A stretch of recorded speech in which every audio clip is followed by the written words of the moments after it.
ท่านผู้ชมที่เคารพสำหรับการแก้ไขความทุกข์ยากของประชาชนอยู่ในจุดศูนย์พัฒนาผาสังเมืองเฟืองแขวงเวียงจันทร์ได้รับการจะตั้งปฏิบัติอย่างเป็นรูปธรรมภายหลังจุดศูนย์ดังกล่าวได้กลายเป็นตัวเมืองน้อยในชนบทเมื่อปี 2023 ที่ผ่านมา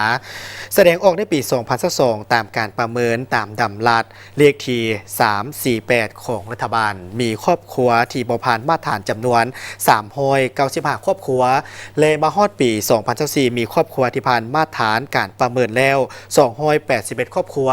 ยังเหลือเพียงแต่112ครอบครัวที่ยังบ่ผ่านมาตรฐานในการประเมินติดตามได้จากรายงานเวียกงานก่อสร้างหากฐานการเมืองและสร้างบ้านใหญ่ให้กลายเป็นตัวเมืองในชนบทแม่นเวียกยุทธศาสตร์สำคัญหนึ่งของพรรคเพื่อเฮ็ดให้พื้นฐานบ้านมีความเข้มแข็งมีการพัฒนาใกล้เคียงกับตัวเมืองและเฮ็ดให้ชีวิตการเป็นอยู่ของประชาชนบรรดาเผ่านับมือนับดีขึ้นฉะนั้นตลอดระยะผ่านมาคณะพรรคองค์การปกครองทุกขั้นได้เอาใจใส่ประสานสมทบกับคณะพรรคหากฐานกลุ่มบ้านองค์การปกครองบ้าน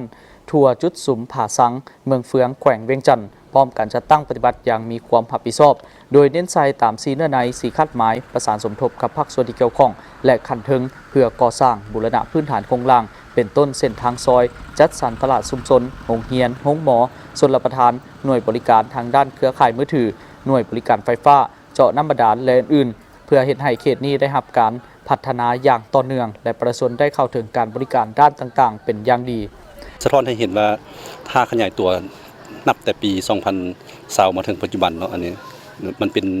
ผลงานและก็ไสยชนะของแต่ละโครงการแล้วก็รวมทั้งหากฐานบ้านพร้อมเนี่ย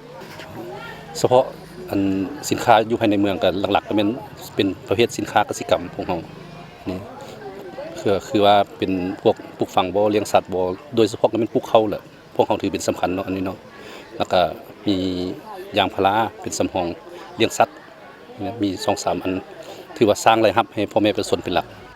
นอกจากนี้ยังสุ่มใช้เวียกงาน3สร้างโดยได้กำหนดบ้านเป้าหมาย10บ้านเพื่อสร้างบ้านเป็นหัวหน่วยพัฒนาให้รับประกัน4ด้าน30ตัว4บอกซึ่งประเมินแต่ละบ้านได้80ส่วนห้อยขึ้นไป